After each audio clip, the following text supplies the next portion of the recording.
Hello and welcome to the latest episode of the Melbourne Athletic Development Podcast. Today we are very lucky to be joined by Dr. Phillip Bellinger. Philip, can you give us a bit of an idea on who you are and what you do? Yeah, I'm a senior lecturer in the exercise and sport discipline at Griffith University on the Gold Coast.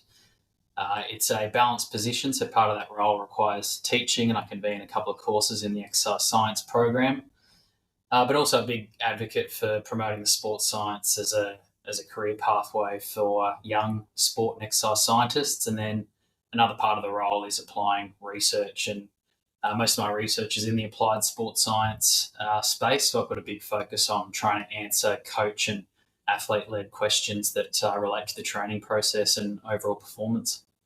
Yeah, it's interesting you say that because it's something that we talk to a lot of researchers about who are like yourself, kind of they're navigating this nice space between trying to answer questions that are very practical. And most of the people who do this, I think, interestingly, are always very open about the fact that it's because they have questions that they want answered or they're trying to help someone. Can you tell us a little bit about your process with that? Because, has it always been something that you've been curious about? Like, how do I answer this question? Or is it more that you see it as like a support role that you play when you were in the sports science realm? Yeah, I think most of my research is embedded with athletes and coaches. So it's just conversations that you might have with those athletes and coaches, trackside, poolside, etc.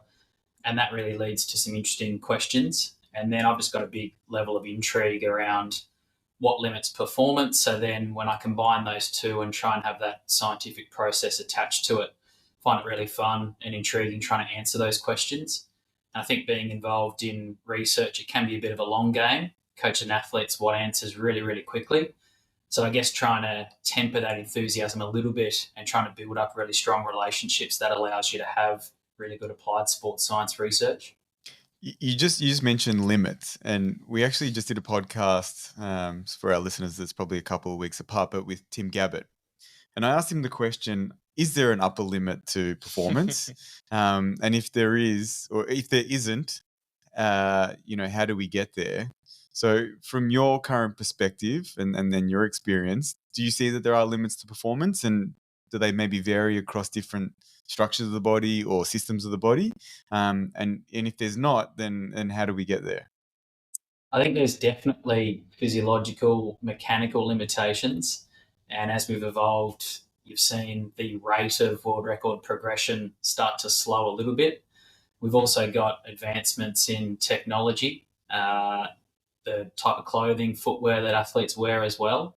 So that's certainly also slowing a little bit, but then we're also making recent advancements as well. So I think there's definitely limitations. Depending on the type of sport, those limitations are going to be in different systems around the body. And I guess just finding ways to maximize some of those limitations whilst maintaining the current level of others, because sometimes there's a bit of a trade-off in some of these physiological limitations. If you Can you, think can you about, talk can you talk about some of those physiological limitations? Like, how do you actually view what's limiting performance? I'm sure, as you said, as an embedded sports scientist, you're looking at it thinking, okay, well, what problems can I help them solve? I can see limiters here, here, and here, and they haven't reached their physiological limit. They're just not using everything they've got right now. How do you go about that process? And what do you see are some of the limits? so I think firstly, those limitations can be different for different athletes, even training for the same event. Yeah, So if definitely. you take maybe a high intensity endurance event on the track, so the 800 or 1500, where speed might be a limitation for one athlete, or for another athlete, they might not have that speed maintenance that they need towards the end of a race, or they might not have that top end at the end of a race. So, what limits one athlete might be different from another. So, finding out what those limitations are, so understanding the athlete that's in front of you, then understanding the demands of the given event, and trying to marry those up to see which is going to provide you the biggest type of benefit. Sometimes when you focus on trying to lift the ceiling on one of those limiting factors, there's a compromise somewhere else. So that can typically be seen at the sprint and then also the endurance end of the spectrum. Trying to maximize improvements on the sprint end, sometimes you might get some type of limitation or reduction on that endurance end. So trying to find that optimal balance as well. And of course, it's going to be specific as you go along that continuum for different types of events. You make me think straight away of, the difference in periodization or planning modeling, looking at block versus, the more sort of like vertically integrated programming. Does that sometimes come into your mind when you're working with a coach and you're saying, okay, well, you're actually structuring it like this, but by doing that, you're actually creating some, they talk about interference effects, obviously the early work in the 80s by is it Hickson? I'm not sure. Can't remember the name anyway. Hickson, yeah. That's it. Yeah. And, like, are you starting to think of those things and go, oh, actually, we might be better off blocking this, or, or maybe you don't see it like that at all. Can you give us a bit of insight into, maybe how you look at that? Yes, I think fixed training programs, that might work for the average athlete, but then for some athletes, they might be slightly undertrained in a given area, or other athletes might not be able to maintain that particular periodization model. So I guess going back to what I was saying before, firstly, identifying the profile of the athlete and then fitting that training approach to that profile and having malleable training programs is really the great way to go about it. And I think, as you'd be aware, being a coach yourself, most coaches are able to tailor that training to the athlete rather than trying to push the athlete into a training program where it might be a bit of a sink or swim or trial and error, and trying to understand why they're not adapting to that training program. So fitting that periodization model to that athlete profile is probably the most optimal way to go about it. And that nicely segues obviously into a major area of your research. And we had your colleague, Freek van der Kasteel, in with us actually in person, which was lovely, to talk about this and the work that you guys are doing, looking at muscle fiber typology, and using the non-invasive methodology to kind of give some quantification to that. Can you describe that? Some of our listeners would have listened to that, but for those who haven't, can you describe what that method is and how you're using it? Because you've just alluded to it. It clearly is changing the way that you're approaching what you do with athletes and how you inform coaches. Yeah, so firstly, just a bit of a refresher, I guess, for what muscle fiber type composition refers to. And it really just refers to the proportion of type 1 and type 2 fibers that an individual has in a given muscle. Type 1 fibers are our slow twitch fibers, and then our type 2 fibers are our fast twitch fibers. And depending upon the method in which you're using to categorize those fibers, we might be able to further divide those type 2 fibers into type 2A, which are those intermediate, so glycolytic oxidative fibers, and then those 2X, which are those super fast twitch fibers. We think that that's largely heritable, so largely genetically determined. So therefore, it might make sense if we can understand a little bit about the muscle typology of a given athlete, then maybe we can tailor the type of sport that they might be or might have an optimal profile for, but then also the type of training that they might respond to most appropriately.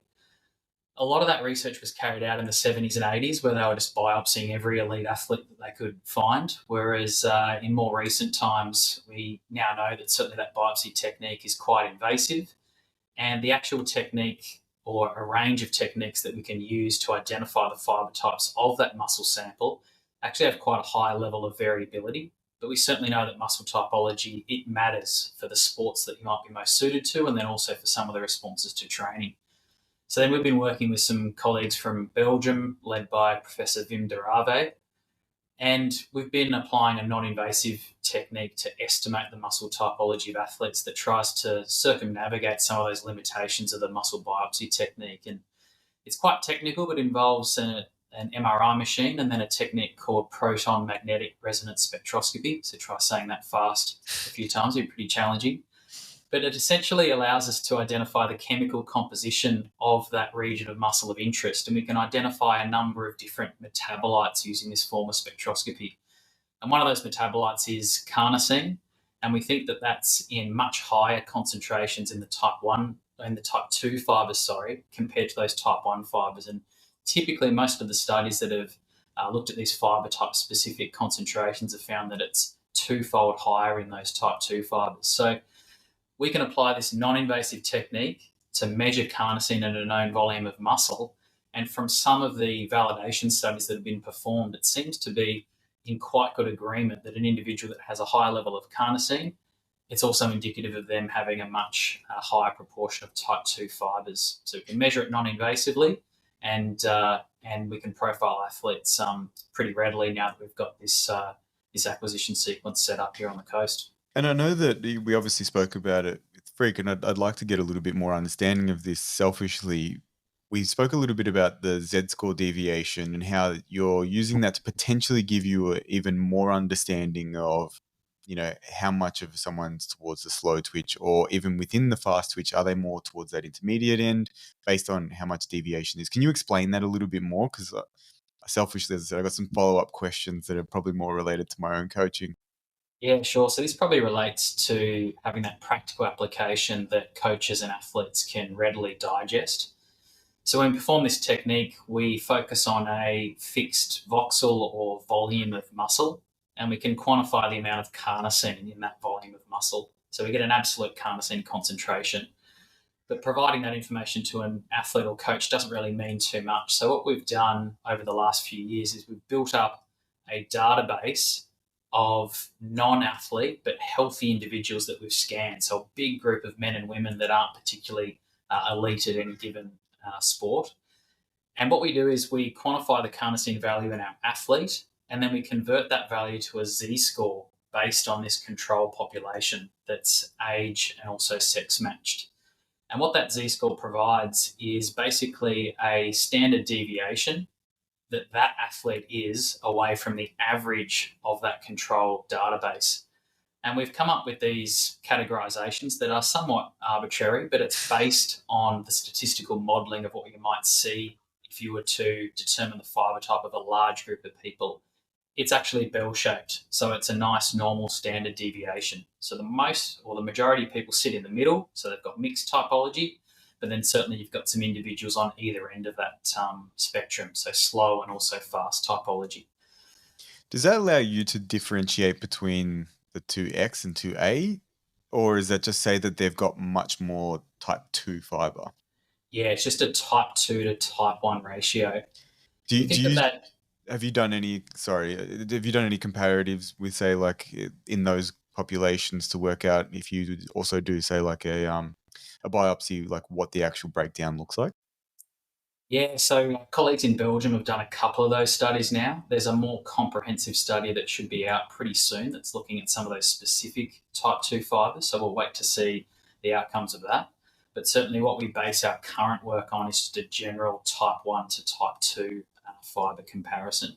And in your experience looking at it, and I'm sure you've done it in some of the athletes that you actually work with, do you see that there is, the behavioural characteristics they have in terms of their performance is related to this Z-score? Like someone who's, say, everything they're well below it, and you're like, okay, this person's very type 1. Are they that sort of real slow slog, but they can do, they can run forever? They're an ultra kind of athlete. Versus, if they're at the other ends, then they're super fast twitch, but they've got no endurance capability. And you're like, they're very almost 2X. Is that showing out in, obviously the data needs to be validated, but is it showing out in what you're seeing? Yeah, so we've done a couple of these characterization studies. We've done these in professional, world-class and elite cyclists from various disciplines, from track sprint all the way through to road endurance. We've also done it in swimmers, and we've also done it in a range of track and field athletes. And typically what we find is that those disciplines that are much greater in duration, but in particular have much lower or slower movement frequencies, those athletes are typically categorized as having slow twitch typology. So they would have Z-scores of much lower than negative 0.5, so just on that negative end. Those athletes that excel in sprint-based sports, so really short duration and high movement frequencies, are much more on the positive end, so greater than positive 0.5. And then lots of those intermediate, so high-intensity endurance sports, typically middle distance running, rowing, etc., they're found in the middle of that, so negative 0.5 to positive 0.5. We just term that mixed typology.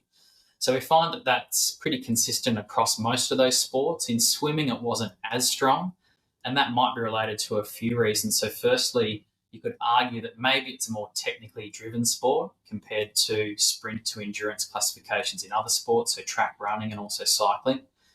And we also think that that might be the case because even the cyclic movement frequency of sprint swimming events is much lower than if you were to compare that on the same ratio to track cycling and then also running as well. Yeah, in relative terms, our limb velocities are much slower in swimming events, no matter the actual event that they're doing, compared to what they could maximally say move their limb out of the water.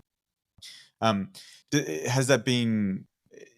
Have you been using this in any sort of practical way as yet, or are you still cautious with making that extrapolation in terms of the actual, practical coaching setting? Yeah, so we've done a number of scans now. I think we've scanned over 750 athletes here in our Gold Coast lab, and the Belgian crew have also scanned a number of athletes as well. Most of those scans have been done through applied research projects where we collaborate with national sporting organisations or with the Queensland Academy of Sport, for example. And what we do is we try and embed those scans into an applied research project so that we can apply this into the talent ID sector, pacing, profiling of athletes, and then also to try and individualise training. Some of those studies are a little bit harder to pull off, but certainly we'd feed that information back to the coach, and sometimes it already reaffirms what the coach thought, and then other times there's a couple of examples where this might go totally against what the coach might have thought. What's happened in those circumstances? Has there been a change in the behaviour of their training approach? Yeah, so a recent example where we scanned a female track endurance cyclist, her muscle profile came back that she might be, or she has an indicative profile of a track sprinter. So she's still a really world-class track endurance rider, but it's certainly now confirmed some of the training responses that the physiologist and also the coach had, where she wasn't responding very well to longer intervals, more intensified training approaches, and they couldn't quite put their finger on it because many of the other track endurance riders were responding quite well to either these single sessions or these overload training periods. So it actually explained to them why they were seeing some of these divergent responses. In some other cases, some coaches have seen the result and just said, that can't be correct, that's wrong. And they weren't willing to change their view on it, which is fine. But all we can do is feed that information back to the coach, and it's really up to them sometimes. What's making them say that? Is that because they don't want the result to be what it is? Or do you think that that's actually, the training doesn't actually indicate that that's the case? I was going to say, is it maybe indicative of a limitation to just looking at fibre typology because it's not the only factor modulator associated with someone's response to training, to a particular training program? Yeah, so there's many limiting factors. So getting back to that discussion that we had before for performance. So if we take track sprint cycling, okay, it would probably help if you had a higher proportion of fast fibres. It helps if you've got greater muscle volume. It also helps if you've got particular muscle architecture that are in alignment with producing high amounts of power. For this particular athlete, it wasn't that they had slow typology. It was a track sprint athlete. They had mixed muscle typology, but they're able to make up for it in other areas. So they had much greater muscle volume relative to their own frame compared to some of the other track sprinters. But I think it was one of the favourite athletes of the coach, and that was a track sprint coach. So they were pretty keen on allowing that athlete to continue in the program, but they just thought that they may have had more fast fibres than what our technique might have indicated. Well, actually, just on that then, so apart from obvious outliers that are always going to happen, would you say that a lot of the profiling using this method did align with how coaches had profiled their athletes already and actually just reinforce what they had found through their response to training? Yeah, I mean, coaches are normally know their athletes quite well. So I would say probably 75% of the time it reaffirms, and then maybe 1 in 4 athletes, it might either give them something that they were totally at the other end of the spectrum, or maybe just had a bit of a question mark and was slightly different to what they would have thought. But typically at that elite level, coaches are going to know their athletes quite well, but certainly roughly 25% of the time it might give them something different to what they might have envisaged.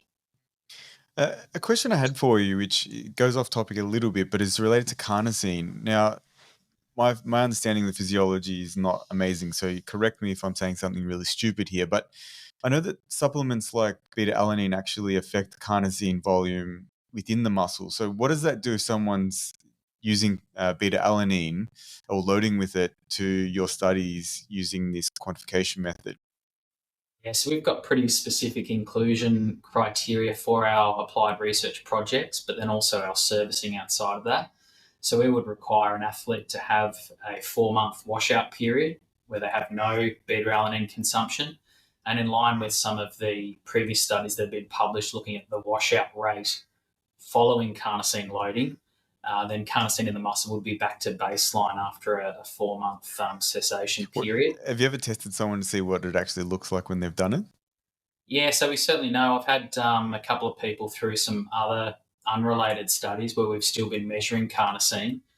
And, we go through it pretty specifically. Okay, you kind of consume beta-alanine in the last 4 months, and then I see the result and I'm like, oh, this actually looks like a really high value and probably doesn't match your profile. And then suddenly they reveal that I've been taking this pre-workout supplement 3 or 4 Yeah. times a day and it's really highly dosed in beta-alanine. So, Yeah. it skyrockets that value. And, you can typically pick out the people that might have unknowingly been consuming it. So You can't use the result in the same way. Is that what you're saying? we could estimate there's a pretty known somewhat linear increase from how much beta-alanine you've consumed to the relative increase in carnosine. Yep. So we could back extrapolate, but we want to be giving athletes or anyone that's been through our technique a really reliable, valid result. So we would typically just require the 4 months of not taking beta-alanine. Have you seen any other correlation, just even anecdotally, between other supplements or dietary factors with fiber type profiling or carnosine content? Like the other one I think of obviously is animal meat, because obviously it has carnosine in it. Does that influence someone's overall carnosine content? Have you seen like a correlation between meat eaters versus vegetarians with looking at their profile? Yeah, our colleagues over in Belgium have actually done a couple of these studies, and they've compared the carnosine levels in cross-sectional studies. So they looked at people that were following a vegan diet and also those individuals that ate meat. And those individuals with the vegan diet did have slightly lower levels of carnosine. However, they also did a follow-up study where they got individuals that had a carnivorous diet. Then they got them to switch to a vegan diet for 6 months, and that actually did not change their carnosine levels. So we've actually excluded vegans from a lot of our studies based on the results of that first study. However, the second follow-up study, the experimental study, didn't show a reduction in carnosine levels from people that switched from a diet of eating meat. So it's Why do you possible think that that's the those... case? Yes, I think the first study is cross-sectional. So you're looking at Yeah. separate groups. So possibly by chance, Yeah. some of those individuals in the group that represented the vegans might have just had lower carnosine levels. We're not too sure. So for our scientific studies where we're trying to be really precise on who we include and exclude, we've excluded vegans. But based on the results of that second study, that might indicate that we could open up the framework of that inclusion criteria. You mentioned obviously, you were looking for change based on diet. What have you actually seen, like follow-up and longitudinal changes in, say, carnosine content based on the actual training that's been applied? Yeah, great question. We haven't done any systematic experimental studies looking at this, but we have a number of athletes that have been scanned at multiple time points. A really relevant example is a sprint swimmer that we scanned back in 2018. And at that point, they had a really, really high training volume, and they were training for both the 1500 meter event, but typically even sprint swimmers swim a lot and have a really high training volume. They then moved out of the sport for a little bit. They then moved back into the sport a number of years later. And last year we scanned them and they totally changed their training. They were doing a max of 8 to 10 kilometers per week. It was a really high intensity, low volume training approach. And their value or their Z-score value didn't change at all across those 2 time points, which were nearly 4 years apart and also associated with a drastic change in their training approach. Our colleagues over in Belgium have done some short-term training studies, so both resistance training, where they've managed to induce quite a large degree of hypertrophy, and also some sprint interval training. And across those two training approaches, at least in the short to moderate term, they didn't show any substantial change in that Z-score value. There's also been a number of different muscle biopsy studies that have looked at different training approaches. The majority of those don't seem to show a change in muscle typology before and after training, but some of them also show a little bit of a change. So we think that at least in the short to moderate term, there shouldn't be a major change in muscle typology, but we haven't done those really long-term studies. Certainly, if you look at the type 2 fibers, shifting from 2X to 2A and vice versa, that can happen really readily. But to get those extreme changes in a muscle profile from slow to fast, we don't think that that's possible in the short to moderate term. It would probably require a full neural rewiring of the muscle. If you think about a motor unit, so a motor neuron and all the fibers that it innervates, they are all the same type of fibers. So it would require a total neural rewiring for that to occur following training. Well, actually, I was just going to ask them that because I know like some of Andy Galpin talks a lot about the history of muscle fiber profiling and think of like the histochemical staining versus the gel electrophoresis that they use now for biopsies. And that when you use those more sophisticated methods like gel electrophoresis, it typically shows that a fiber has a whole spectrum of some type 1, 2A, 2X, some hybrids as well.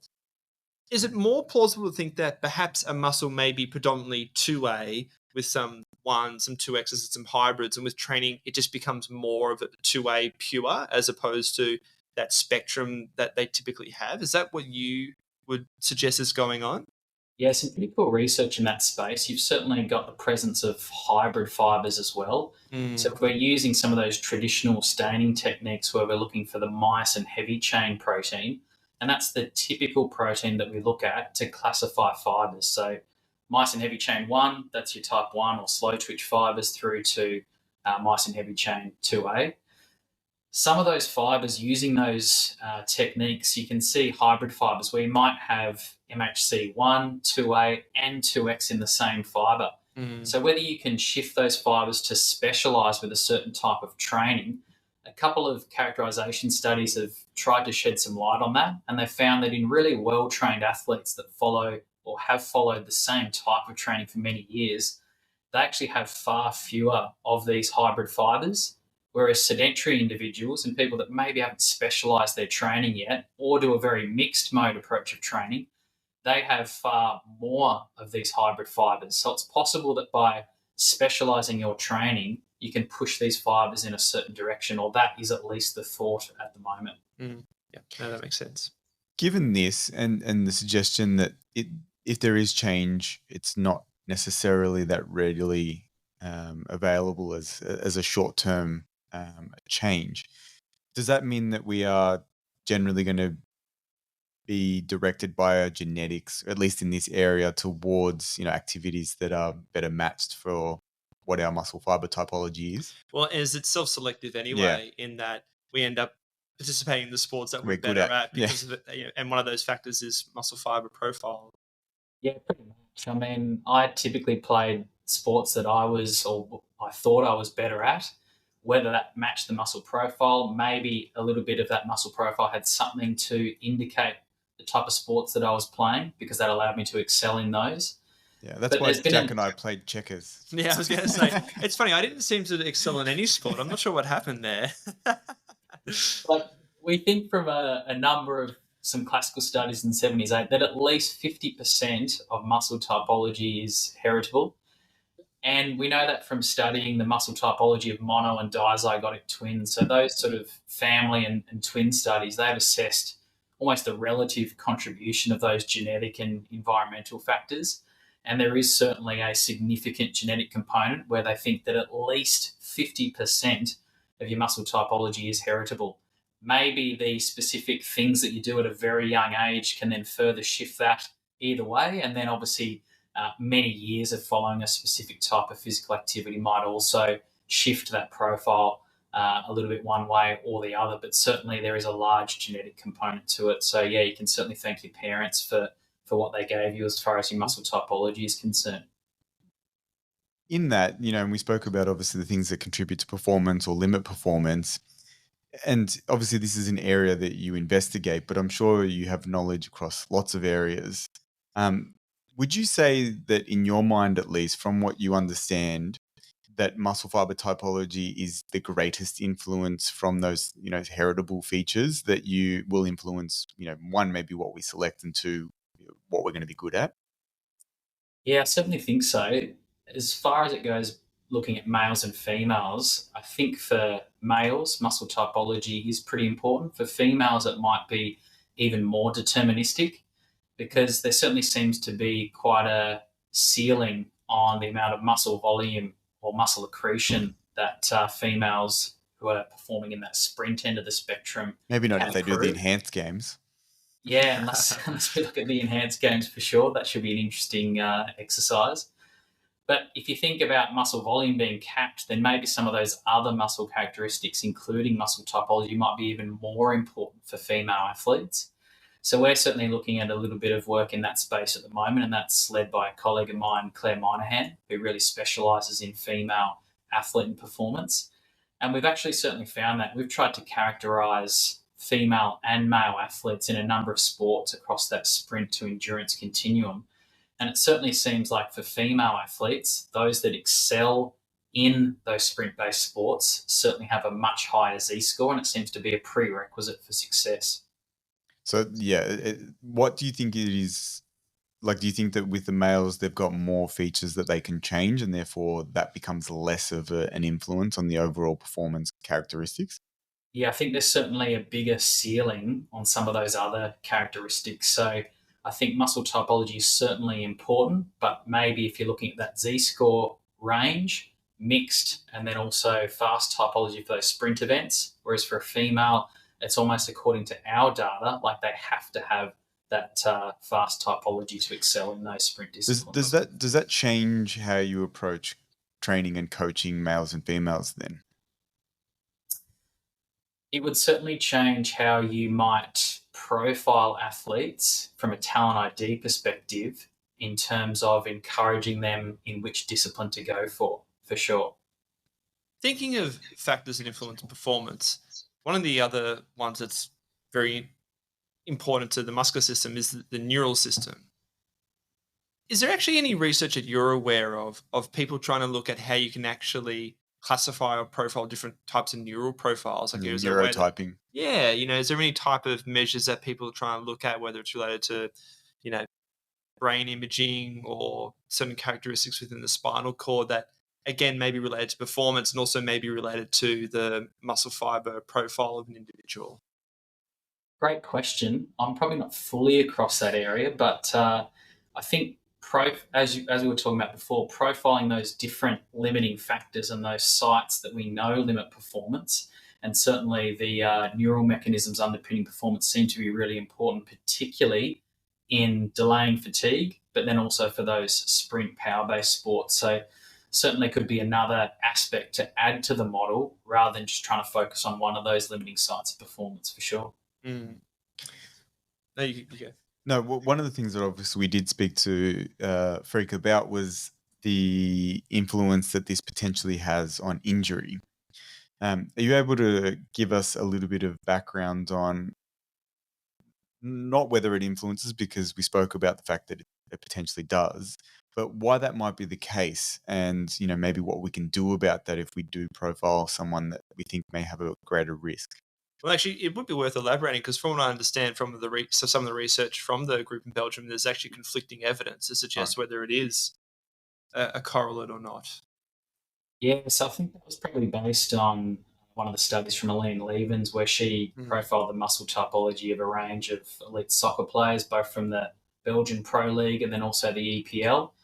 And then she categorized them across slow, mixed, and also fast typology, and found that those fast typology players had a 5 to 6 fold higher risk of sustaining a hamstring strain injury than the slow typology players. We don't know what that's actually related to and if that finding might hold up across multiple sports. What we think it might be related to is either acute fatigue in a game. It's likely that those fast typology individuals may develop greater levels of fatigue during a match.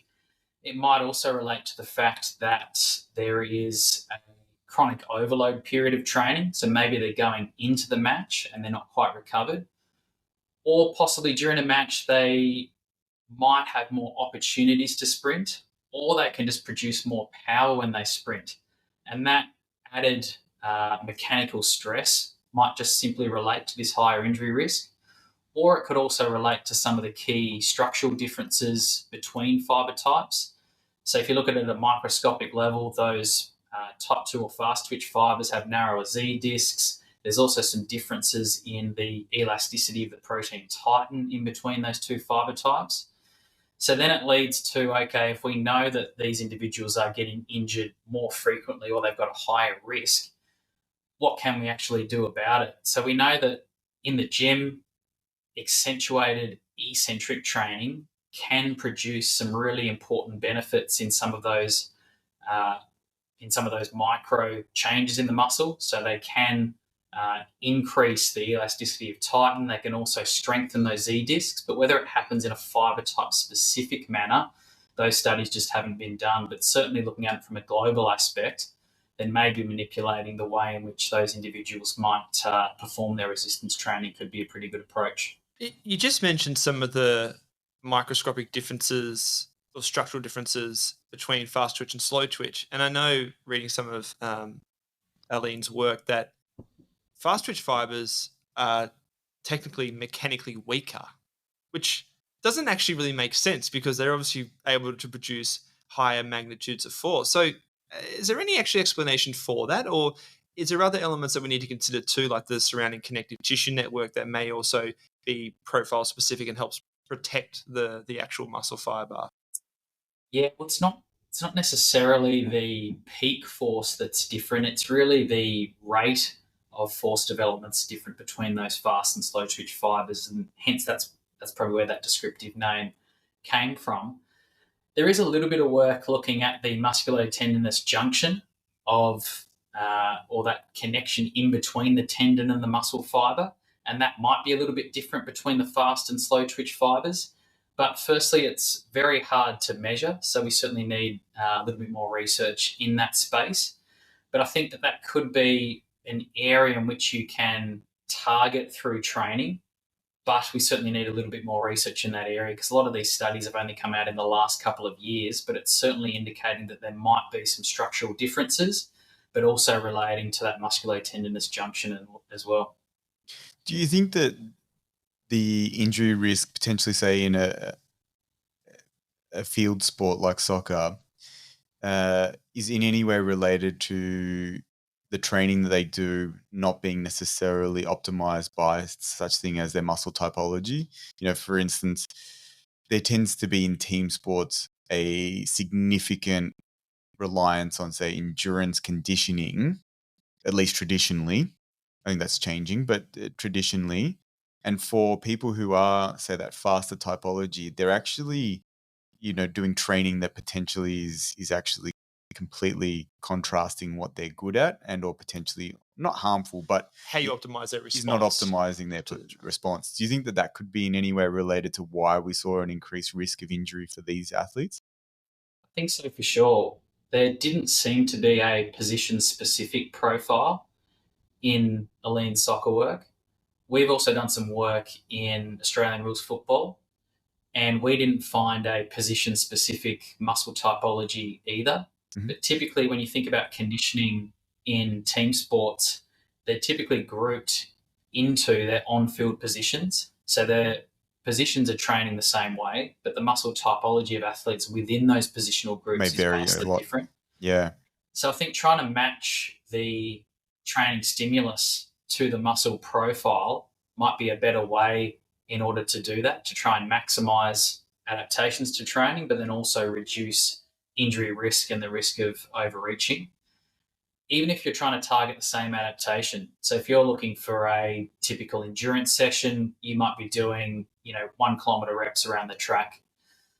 I would slightly modify that session based on muscle typology. So it might be longer rest periods, or it might be slightly shorter repetitions, but more frequent repetitions for those fast typology athletes. they could also change the way in which they pace that effort. So we know that those fast typology individuals probably have a larger anaerobic capacity, but they also need to protect that.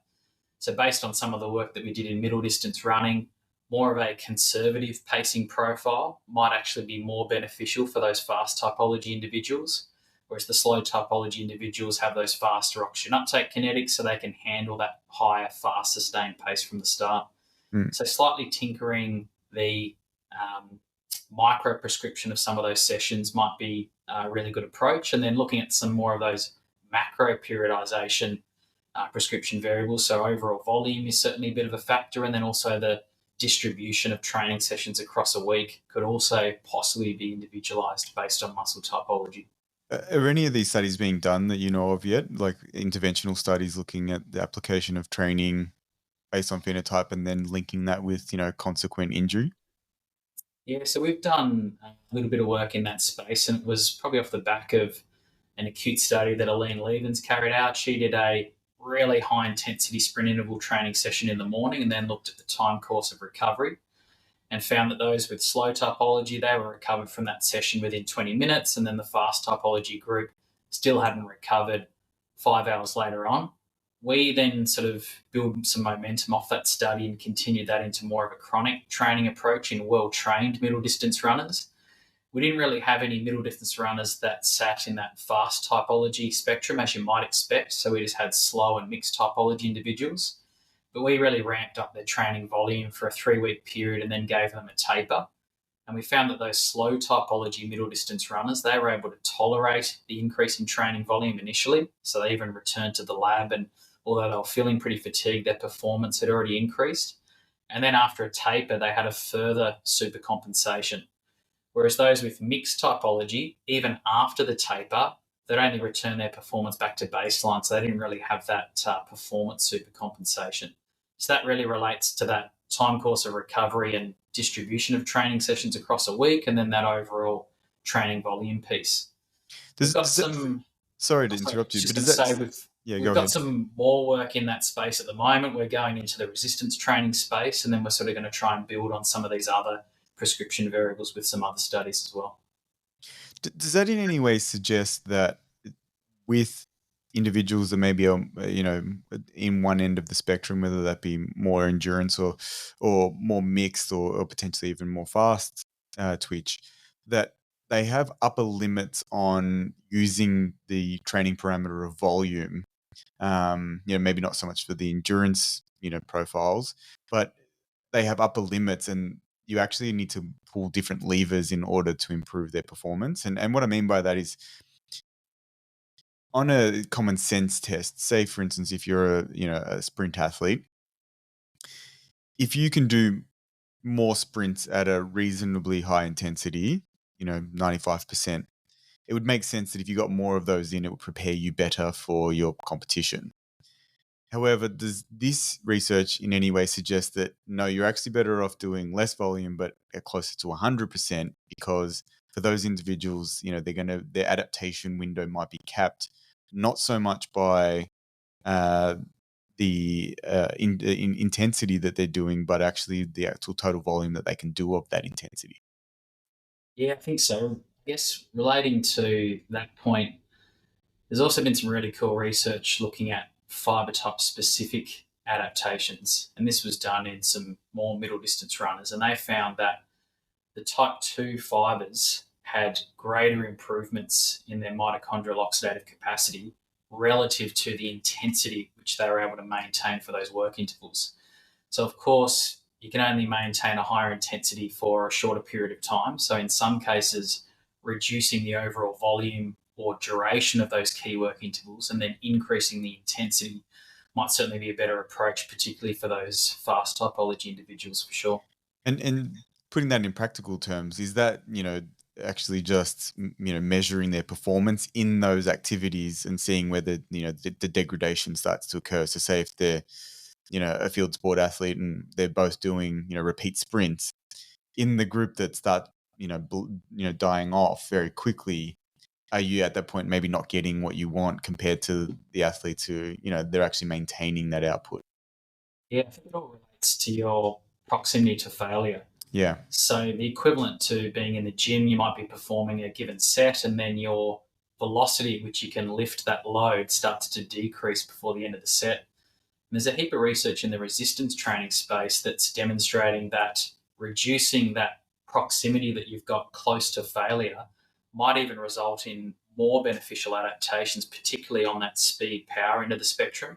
So certainly relating that to some work out on the track, as soon as you start seeing those really big reductions in maximal sprint speed or overall sprint times, that's when it might certainly be a good time to pull that set. And I think that'd certainly be in alignment with trying to match that type of training approach with those fast typology individuals for sure. With using the MRI spectroscopy for quantifying carnosine to get as a proxy of muscle fiber profiling, are there plans to make that technology more accessible to the general population for people who are actually wanting to get an indication of their profile? We'd certainly like to, and I know our Belgian colleagues have done a little bit of marketing in this space where someone might be able to book in at their particular clinic, and then within 48 to 72 hours, they've got sent out their report that sort of sees where they sit on that spectrum in relation to athletes of other groups. We'd also like to get to that stage as well. One factor is finding a clinic that's really open to doing this. We think we've found that as well. So we work with a local clinic down in Mermaid Beach, and they've just opened up a second facility up in Brisbane as well. It would also require some good marketing and promotion as well. So certainly trying to get the message out to the general population on why this might be important, and then providing that follow-on to be able to tailor their training. I think in order to do that as well, at the same time, we've still got to continue our momentum on the research side of things, because that really backs up the scientific approach behind this and why it might be beneficial.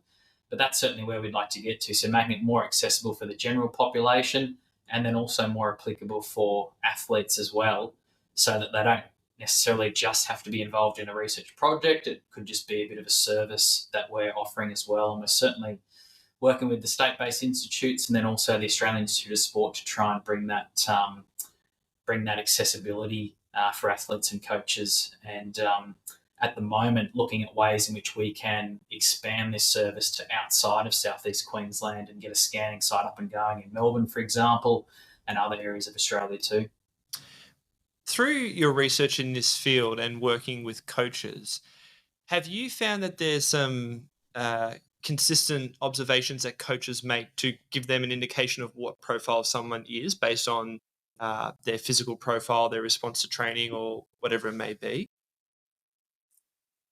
So yeah, we would, after the athlete's been scanned, for example, we would categorize their Z-score, and then based off that, we would give some recommendations to training. We would also give some recommendations as to how that might align with the particular event that they're training for, how that might influence other characteristics around how they perform that event. So we've done a little bit of work on pacing in some of those middle distance sports. And we always have a bit of a discussion with the coach to see how well that aligns with their preconceived thoughts, how that might align with how their athletes respond to training. And then also a big part of our research is trying to impact practice. So conversations with the coach on how they might be able to use that information to improve the performance of their athletes. But through those conversations with the coach, were there common things that they said that they use from a coaching perspective to help identify an individual profile? Like, were they saying, I think this person's more fast twitch because they respond more to increasing intensity, not volume. They have to have a lower training density where they're only training a couple of weeks. Are there particular patterns that you observed?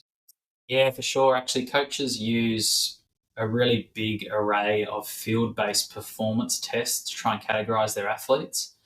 We've just done a big questionnaire study that we sent out to over 400 elite level coaches to try and understand what methods they actually use to profile the muscle typology or estimate the typology of their athletes.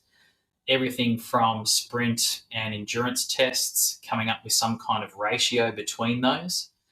Most coaches might use some type of peak power test on the bike, maybe a 6-second all-out test. and a higher peak power might be indicative of more fast twitch fibers. We think that that's a good start to categorize athletes, but to actually estimate the muscle typology, it might have a bit of a limitation. As we've spoken about earlier this afternoon, we know that performance is limited by a range of different muscle characteristics. And we also know that these field-based performance tests are pretty malleable to training and maturation. So therefore, you might see a moderate correlation with muscle typology, but given that it's responsive to training and might change as an athlete moves forward in their career, that it's a good way to categorize athletes, but it's not going to give you a really precise estimation of the muscle typology because it's also dependent upon effort and many other things as well. But typically using either sprint or tests at the other end of the spectrum, along that endurance end of the spectrum, is how coaches might already have these preconceived ideas about the profile of their athletes. But then, as you mentioned before, also how they respond to training. So those athletes are able to tolerate the higher volume, then presumably they're some of those slow typology athletes. Obviously, this technology is evolving and this line of inquiry is evolving. Are there questions that you're actually personally getting excited as a professional that you are looking to want to answer so that you can actually assist, in performance of athletes? Yeah, we're building a lot of work in the area of profiling younger athletes.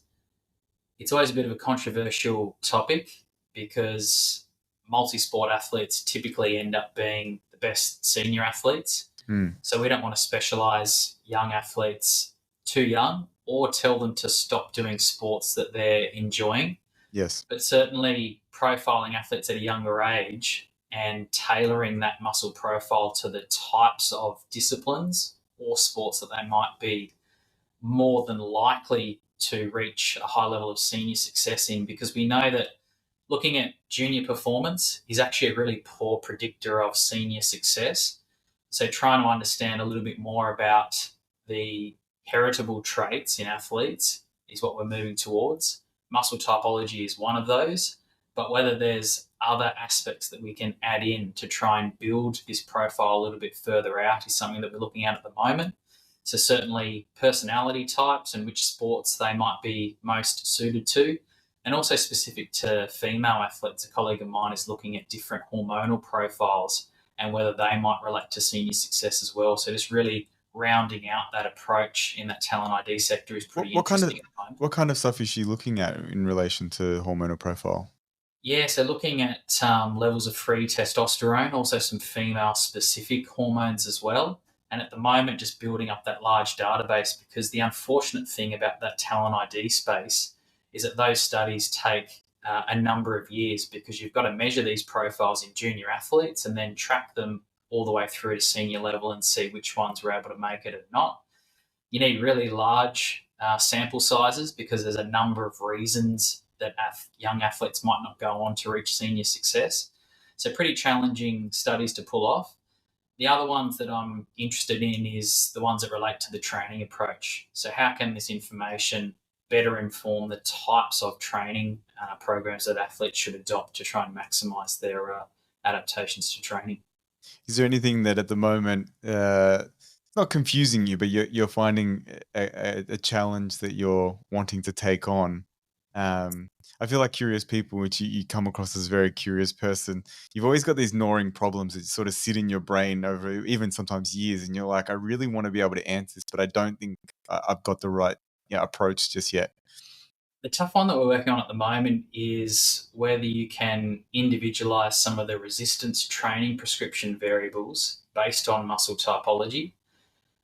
It's quite a challenging aspect of training because when you manipulate one variable, that also changes another variable. So we're at the moment looking at the frequency at which an individual trains to failure, but that's also going to influence the total amount of volume that they're going to perform and repetitions under fatigue. So we're trying to match some of those different characteristics to get a bit of a better understanding about how individuals with different muscle profiles should engage in resistance training. We've got an acute study going on at the moment where we're looking at a session performed with high proximity to failure and one with low proximity to failure. We made our session with high proximity to failure almost too challenging. And regardless of muscle profile, no one's bouncing back from this session too well. So we might have pushed the limits there. What was the session? Can you describe it so some of our listeners can try and kill themselves? Yeah, so it's just 3 key lifts. We've got some unilateral exercises, split-legged stance squat. We've got single leg press, and then also a split squat. They perform 3 sets of repetitions to failure at a given target starting velocity. And they're just pulling up sore for days after that particular session. And then we also require them to not train in the follow-up recovery period, but trying to tell athletes to not train for a period is very challenging. They just want to get back in the gym even though they're feeling pretty sore. So you often read a publication and you think, oh, that must have run very smoothly, everything went perfectly, but it's unfortunately never the case. But that's why we love doing research. We always run into dead ends and then we find ways around it. So yeah, just really loving getting in the lab and getting some serious athletes to move a lot of load at the moment. Finish up there? Unless there's anything else you wanted to ask, Phil? Well, there is a question we always do ask our guests, Phil, and that is, outside of what you do in your research and what we've talked about, is there anything else that you're learning about or pursuing, that's you're interested at the moment? I guess totally outside of the academic and applied sports science, what I'm really into my music. I love 70s and 80s disco-infused music, lots of soul, jazz, house music. So I've started to learn how to produce my own new music. So not with my own compositions, but with production software like Ableton Live. So yeah, having a go at producing some new music that's inspired by some of the 70s and 80s disco house, which has been really interesting. Yeah. When can we expect some releases then? Maybe early next year. I'll send out a few samples and see how we go with those. Be playing in the clubs. Great. All right. Well, Phil, thank you very much for taking up some of your time to come and discuss some of your research with us. We really look forward to actually just continuing to see what comes of this research and see it trickle more into the real world space. Pleasure to chat with you fellas this afternoon. It was an awesome chat, and look forward to see what you guys are up to in the future as well. Beautiful. Thank you so much.